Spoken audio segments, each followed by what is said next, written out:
өтірік сөзге сенбеңіздер, деп Тұрсынбек Қабатовтың тоқалы өзінің Instagram парақшасында жазба қалдырды. TikTok деген әлемде мен отырмаймын, қолданбаймын.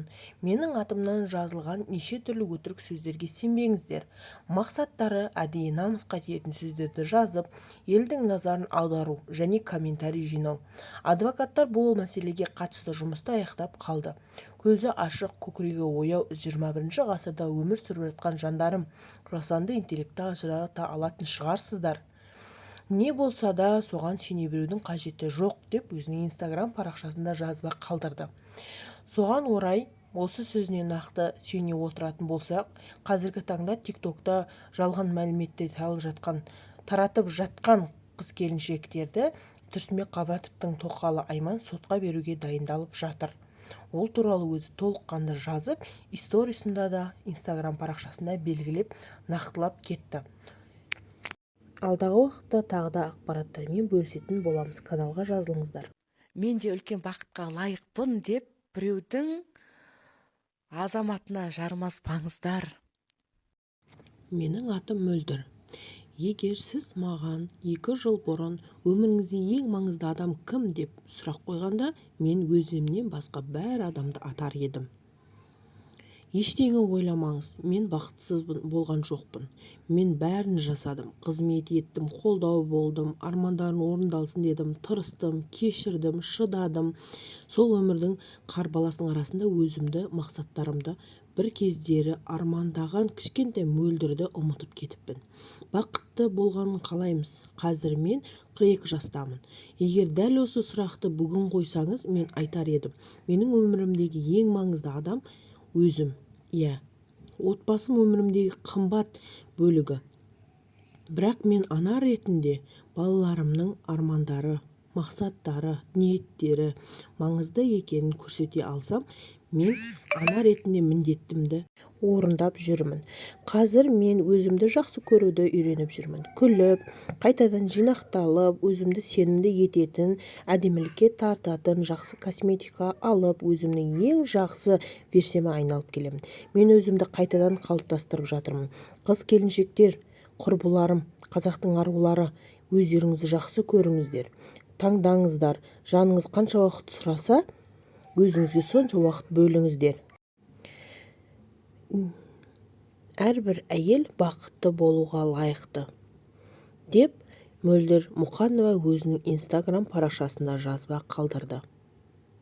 Құрметті қыз-келіншектер, Мөлдір Мұқанованы қолдаңыздар және өз пікірлеріңізді жаза кетіңіздер.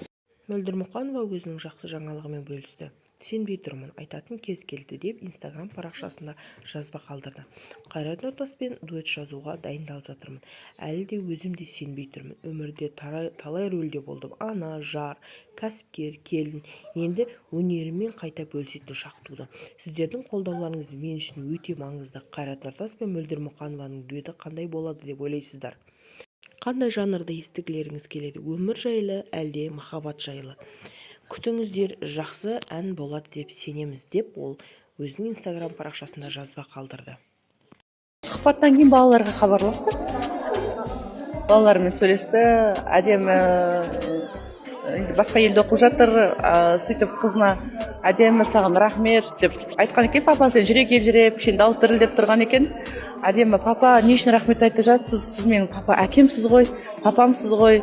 Мен де сізді сағындым, сізге рахмет хабарласқаныңызға, деп жауап берді. Басында енді жүрегі өте кең адам ғой негізі. Уақытша қателік. Енді дәл сол уақытта енді өзін айттым ғой, телефондары блокқа кеткен деп. Ол сәтте мен өзінің қасында болмағаннан кейін, Тұрсынбек өзі блоктады ма, әлде қасындағы адамдар блоктады ма, біз білмейміз ғой. Сондықтан айтып жатырмын ғой, мен тек факт айтам, қаншама уақыт біз хабарласпай қалғандықтан жазбаларымызға жауап барған жоқ. Бірақ галочка дейді ғой, сондай ғана барып тұрды. Телефон звонок қоңырауымыз бармады, байланысқа шыға алмай қалдық, қиналып кеттік, сағындық, жыладық. Әсіресе Айару мен Нұриман дедім, ұл бала мектепте балалармен төбелесіп қалып, сондай сәттер болды. Енді оның бәрі қайбірсіз бірін айта бересің. Сол сәтте эмоцияға беріліп айтып қойдым енді осын. Кейлерін киіп жібердік, мысалы. Ал біз ол кісілердің мен кімді айтып отқанын біліп отқан шығарсыздар. Үйі түгіл, шаңырағы түгіл, өзбекский кухняға апарып плов бермеген бізге. Тұрсынбек Қабатов деген әйгілі адам ауылына Алматыға барып тұрған уақытта мен сыйламай қойсын, Тұрсынбек Қабатов сыйлау керек. Себебі Тұрсынбек оның күйеуіне жұмыс берді, атын шығарды. Ол күйеуі сол тапқан табысын үйіне апарды. Оны жаңағы сөйлеп отқан әйел соның нанын жеді. Ол тамағында бала шағасы жеді. Сонда қайтарымы сол сөз болғаны ма, сол жеген тағамдарын арам болып кетті ғой. Арамынан кетті ғой. Бір Алланың қолдауымен Қайрат Әділгерейді Тұрсынбек Қабатовтың әзіл әлемі театр көтеріп дегенге 100% қолмен аяғын көтеріп тұрып, иә деп айта аламын. Иә. Ал оның әйелі жасап отқан опасыздығы, деңгейі төменділігі өзіміздің ары қарай жеткіземін деп осы айтқан. Сөз құдіреті деген дүниеге тағы да таңғалып отырмын достар. Кімге ниетлейсіз, қандай ниетте айтасыз, сол өз басыңызға оралады екен. Мына шығарып жатқан кино бүкіл ел болып талқылап жатыр. Жақсы айтып жатқандардың саны көп.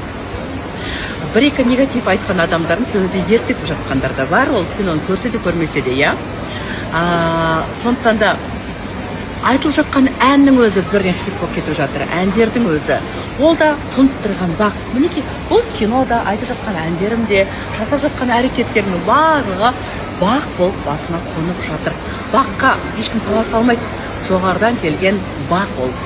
Сондықтан сол келген бағымды көре алмай жатқан жандар ғой сөйлеп жатқан. Аллаға сан шүкір деймін, баршаңызға рахмет.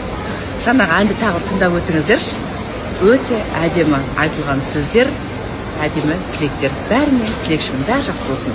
очкиларын кигізіп жібердік, мысалы.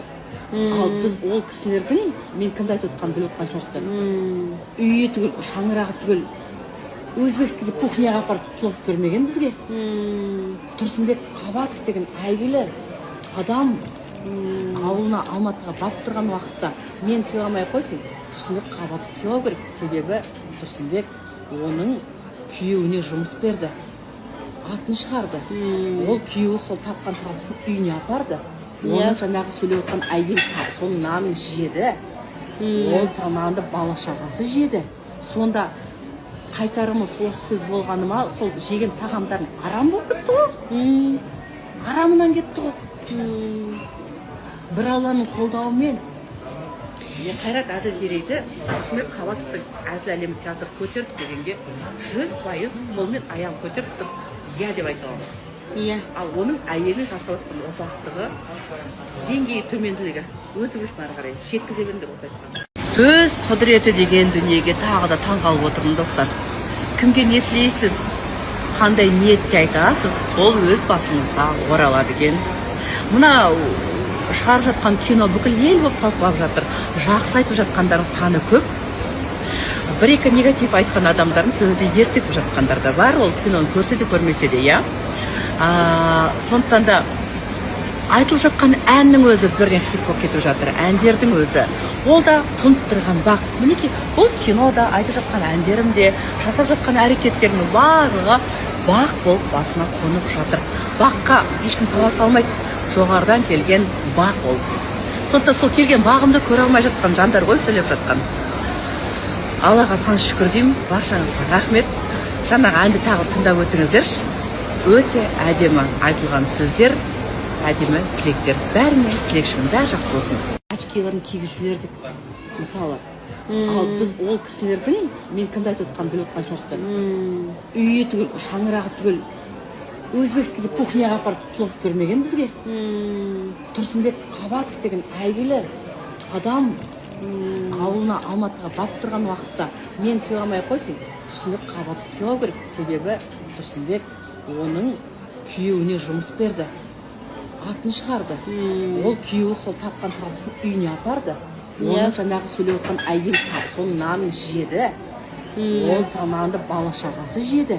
Сонда қайтарымы сол сөз болғаны ма, сол жеген тағамдарын арам болып кетті ғой. Арамынан кетті ғой. Бір Алланың қолдауымен Қайрат Әділгерейді Тұрсынбек Қабатовтың әзіл әлемі театр көтеріп дегенге 100% қолмен аяғын көтеріп тұрып, иә деп айта аламын. иә ал оның әйелі жасап жатқан опасыздығы деңгейі төменділігі өзі білсін ары қарай жеткізе беремін деп осы айтқан киелерін кигізіп жібердік мысалы. Ал біз ол кісілердің мен кімді айтып отқанын біліп отқан шығарсыздар. Үйі түгіл, шаңырағы түгіл, өзбекский кухняға апарып плов бермеген бізге. Тұрсынбек Қабатов деген әйгілі адам ауылына Алматыға барып тұрған уақытта мен сыйламай ақ қойсын, Тұрсынбек Қабатовты сыйлау керек. Себебі Тұрсынбек оның күйеуіне жұмыс берді, атын шығарды. Ол күйеуі сол тапқан табысын үйіне апарды. Оны жаңағы сөйлеп отқан әйел соның нанын жеді. Ол нанды бала шағасы жеді.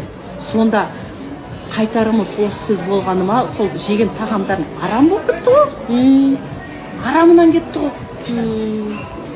Бір Алланың қолдауымен Қайрат Әділ Ерейді Тұрсынбек Қабатовтың әзіл әлемі театр көтерді дегенге 100% қолмен аяғын көтеріп тұр. Иә деп айта аламын.